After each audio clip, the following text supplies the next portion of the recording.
बदचलन बहू। मानसी और देव college time से ही एक दूसरे को बहुत पसंद करते थे। अब दोनों की अच्छी नौकरी थी और दोनों अच्छा खासा कमा लेते थे। इसके बावजूद देव की माँ उसकी शादी मानसी से करवाने को राजी नहीं होती, क्योंकि लीना जी अपनी सहेली की बेटी को अपनी बहू बनाना चाहती थी। वहीं देव अपनी माँ के अगेंस्ट जाके मानसी के साथ मंदिर में शादी कर लेता है। बेटा, ये तूने क्या किया? माँ अब शादी के लिए मान ही नहीं रही थी तो मैं क्या करता। मैं मानसी से बहुत प्यार करता हूँ, उसे छोड़ भी तो नहीं सकता। अब शादी कर ही ली है तो क्या ही कर सकती हूँ मैं। फिर लीना जी अपनी बहू का गृह प्रवेश करवाती है। अगले दिन मानसी, कहाँ हो? जल्दी आओ यार, चलो साथ में छोड़ देता हूँ तुम्हें। कहाँ जा रहे हो तुम दोनों सुबह सुबह? ऑफिस माँ। तेरा तो समझ में आता है, लेकिन बहू क्यों जा रही है ऑफिस? नई नई शादी हुई है, घर में रहे, कहीं नहीं जाना। माँ जी, मैंने छुट्टी के लिए लेटर डाल दिया था। हो सके तो कुछ दिन की छुट्टी मिल ही जाएगी, और ये जॉब मेरे लिए उतनी ही ज़रूरी है जितने देव जी मेरे जीवन के लिए ज़रूरी है। चलो ना, जल्दी चलते हैं, देर हो रही है। ओके, बाय माँ। फिर दोनों वहाँ से चले जाते हैं और लीना जी बस उन्हें खड़े खड़े देखती रह जाती है। अभी ढंग से 24 घंटे नहीं हुए इस लड़की को यहाँ आए, और अभी से मेरे बेटे और इस घर को काबू में कर लिया इसने। इससे तो मैं जल्दी ही इस घर से निकाल कर रहूँगी। ये लीना देवी का वादा रहा खुद से। वहीं शाम को मानसी एक लड़की के बाइक के पीछे बैठकर घर आती है। वो लड़का कौन था बहू? वो लड़का? माँ जी, वो मेरा और देव जी का कॉमन फ्रेंड सुयोग था। आज देव जी को ऑफिस में ज़्यादा काम था ना, इसलिए वो मुझे लेने नहीं आ सके, तो सुयोग के साथ ही आ गई मैं। अच्छा ठीक है, चल अब खाना बना जल्दी जल्दी। जी, फ्रेश होके आ जाऊं बस। फिर मानसी फ्रेश होके अपने काम में लग जाती है कि तभी उसे विराज का कॉल आता है। क्यों मानसी, तुमने शादी कर ली और बताया तक नहीं? It's not fair. अरे सब कुछ इतनी जल्दी हुआ कि बताने का समय ही नहीं मिला बड़ी। कोई ना, बट पार्टी तो बनती है। बताओ कब दे रही है पार्टी? एक काम कर, रॉ गार्डन क्लब में परसों मिलते हैं, सारे फ्रेंड्स। Okay done. किसका कॉल था बहू? अब माँ जी, मेरे कॉलेज के एक दोस्त का कॉल था। तो तूने उसे क्लब में क्यों बुलाया? पता है ना, नई बहू को ये सब शोभा नहीं देता। माँ जी, खाना टेबल पर लगा रही हूँ, चलिए खाना खा लीजिए। और बहू वहाँ से चली जाती है। अरे मेरी बात मानो घोड़े की लात, कैसे इग्नोर करके चली गई। वही रात को जब देव घर आता है। क्या हुआ माँ, बड़ी चुप चुप बैठी हो आज, क्या बात है? अपनी बीवी से पूछना। अभी मुश्किल से 2 दिन हुए हैं शादी को, लड़के के पीछे बाइक पर बैठकर घर आती है। मोहल्ले वाले कितनी बातें बनाते हैं, पता है तुझे? माँ, बातें बनाना तो लोगों का काम है। अच्छा चल, वो मान भी लूं, लेकिन आज इसने तो हद ही कर दी। एक लड़के को क्लब में मिलने को बुलाया है। अब नई बहू ये सब करे, सही है क्या? देखिए माँ, मुझे मानसी पर पूरा भरोसा है और मैं जानता हूँ वो गलत नहीं है, पर आप इतना टेंशन क्यों ले रही हो? वहीं अगले दिन मानसी अपने फ्रेंड के साथ क्लब जाती है और उस दिन वो थोड़ी ज़्यादा शराब पी लेती है। ओए लड़के, कितनी शराब पी ले तूने। चल, मैं तुझे घर छोड़ देता हूँ, वरना कहीं लुढ़क ना जाए तू। अब मानसी को मैं छोड़ देता हूँ। केतन, सुरभि और नंदा को तू घर छोड़ देना। ओके बड़ी। फिर रोहन और विराज मानसी को अपनी कार में बिठाकर घर छोड़ते हैं। देख देख, आज शराब के नशे में 2 लड़कों के साथ घर आई है। अब तू क्या कहेगा बेटा? इतना भी सहन करना अच्छी बात नहीं है। मुझे तो तेरी ये बीवी बदचलन लग रही है। ऐसा नहीं है माँ, वो सिर्फ मानसी के दोस्त हैं। मेरा काम तो बस समझाना है, बाकी तू जान और तेरी बीवी जाने। बाकी तेरे मन में इसके लिए जहर घोलने से लेकर इसे घर से निकालने की कोशिश तो जारी रहेगी तेरी माँ की। ऐसे ही लीना जी देव को हमेशा मानसी के खिलाफ भड़काती रहती, लेकिन देव नहीं भड़कता। वहीं एक दिन सुबह सुबह मानसी को अचानक से उल्टी और चक्कर आना शुरू हो जाते हैं। क्या हुआ बेबी? तुम्हारी तबीयत ज़्यादा खराब है तो हम डॉक्टर के पास जाते हैं। नहीं नहीं, डॉक्टर की ज़रूरत नहीं है। तुम्हें गुड न्यूज़ देनी थी। तुम डैडी बनने वाले हो। Wow Mansi, unbelievable. तुम नहीं जानती ये सुनकर मैं कितना खुश हुआ हूँ। फिर देव मानसी का बहुत ख्याल रखता है, लेकिन घर पर लड़कों का आना बंद नहीं होता। कभी ऑफिस कलीग ऑफिस के काम से घर आते, तो कभी कॉलेज के फ्रेंड्स मिलने के लिए। और ये बात सास को बहुत ही खटकती। बेटा देख ले, अब तो तू अपनी आंखों से देख रहा है ना कैसा ये लड़के मानसी से मिलने आते हैं। मैं तो पहले ही बता दे रही हूँ, तेरी बीवी ना एक नंबर की बदचलन है। माँ प्लीज़ मेरी बीवी के बारे में कुछ भी मत कहा करो। मैं जानता हूँ वो मुझसे बहुत प्यार करती है। अच्छा मानसी, अब मैं चलता हूँ। ये देखकर देव को काफ़ी जलन होती है। वैसे तो देव को अपनी माँ की बातों से फ़र्क नहीं पड़ता था, लेकिन माँ द्वारा इतना कान भरने पर और रोहन को मानसी को गले लगते हुए देखकर देव को अब बहुत जलन होती है, और वो भी ये मान बैठता है कि मानसी गलत है। और फिर एक दिन, देव आज तबीयत कुछ ठीक नहीं लग रही, चलो ना डॉक्टर के पास चलते हैं। क्यों? जिसका बच्चा है उसी को बोलो ना डॉक्टर को दिखा लाए। क्या मतलब है तुम्हारा?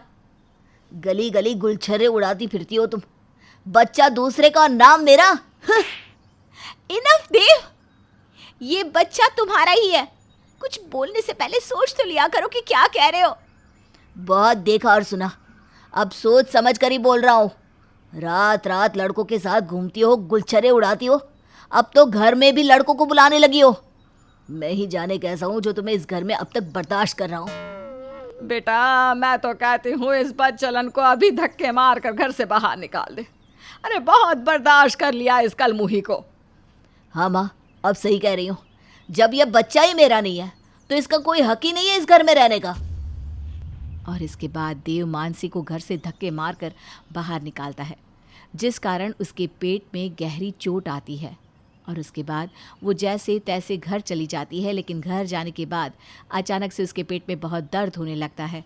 और जब उसके घर वाले उसे हॉस्पिटल लेकर जाते हैं तो पता चलता है कि मानसी के पेट में गहरी चोट की वजह से उसका मिसकैरेज हो गया, जिससे मानसी अंदर से टूट जाती है। बेटी चिंता ना कर, सब ठीक हो जाएगा।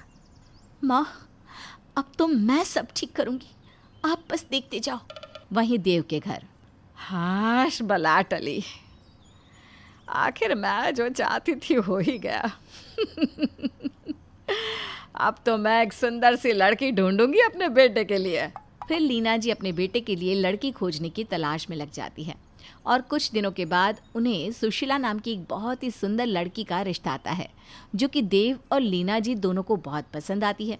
जिसके बाद देव की शादी सुशीला से हो जाती है। पहली रात। जान, तुम बहुत सुंदर हो, बिल्कुल चांद की तरह। अच्छा, तो अपने इस चांद के लिए तोहफा क्या लाए हो? ये देखो, ये गोल्ड रिंग। Gold ring? मैंने तो सोचा अपने चांद के लिए तुम चांद से तोहफा लाए होगे।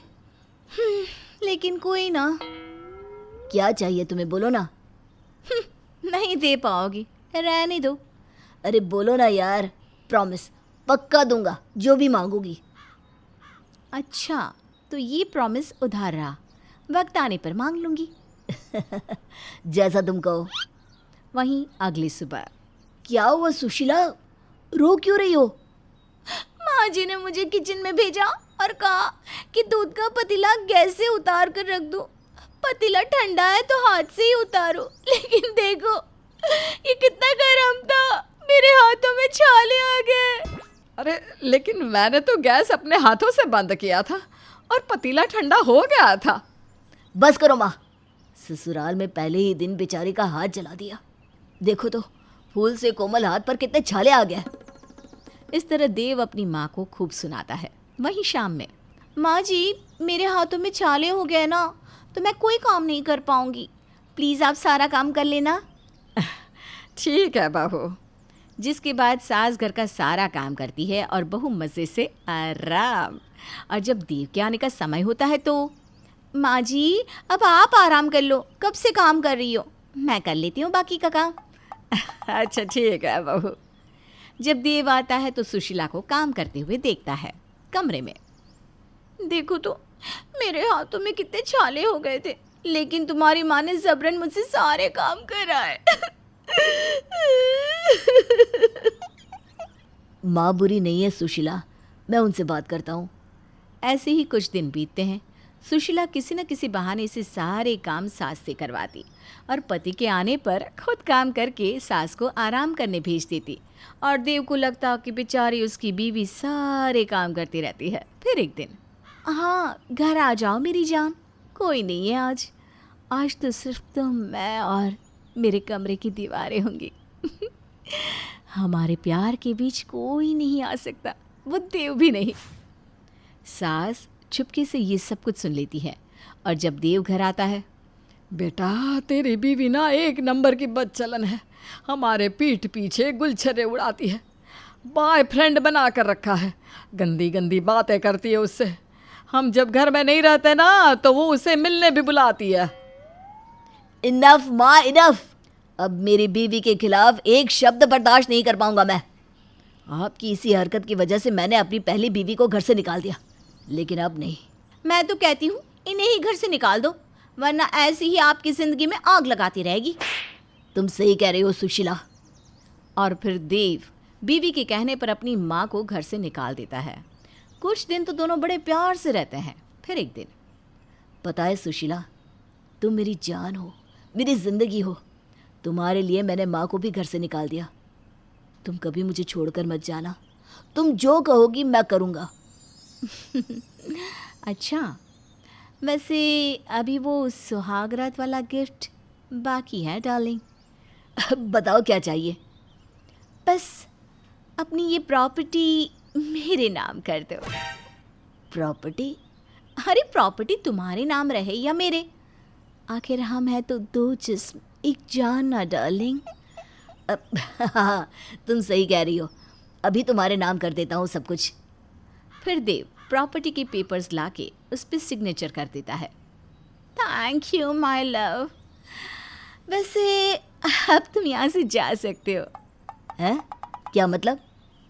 मतलब कि ये घर अब मेरा है और मैं तुम्हें इस घर में और बर्दाश्त नहीं कर सकती। सो प्लीज निकल जाओ यहाँ से, गेट आउट। बेबी तुम ऐसा क्यों कह रही हो? तुम्हारे लिए तो मैंने ये सब कुछ किया। किया तो मानसी ने भी था, उसने भी तो तुम्हारे लिए अपनी फैमिली छोड़कर तुमसे शादी की, सास के तानों के बावजूद जॉब करके फाइनेंशियल हेल्प की तुम्हारी। हर वो चीज़ जो तुमने कही उसने की, लेकिन जब उसे तुम्हारी सबसे ज़्यादा ज़रूरत थी, बेबी होने वाला था, तो तुमने क्या किया? उसे घर से निकाल दिया, उसके बच्चे को मार दिया। और तभी मानसी भी वहाँ आ जाती है। इतना सब कुछ होने के बाद तुमने कैसे सोच लिया कि मैं तुम्हें चैन से रहने दूंगी? मेरी ज़िंदगी बर्बाद करके अपनी खुशहाल करने चले थे, इसीलिए मैंने अपनी दोस्त सुशीला को यहाँ भेजा, जिससे वो तुमसे और तुम्हारी मम्मी से मेरा बदला ले पाए। तुमने मेरी ज़िंदगी में जहर घोल दिया था। अब मुझे तुम्हारी शक्ल भी नहीं देखनी, निकल जाओ मेरे घर से। और इस तरह एक टूटी हुई औरत अपने अंदर की नारी शक्ति को जगाकर अपने ऊपर हुए हर जुर्म का बदला लेती है।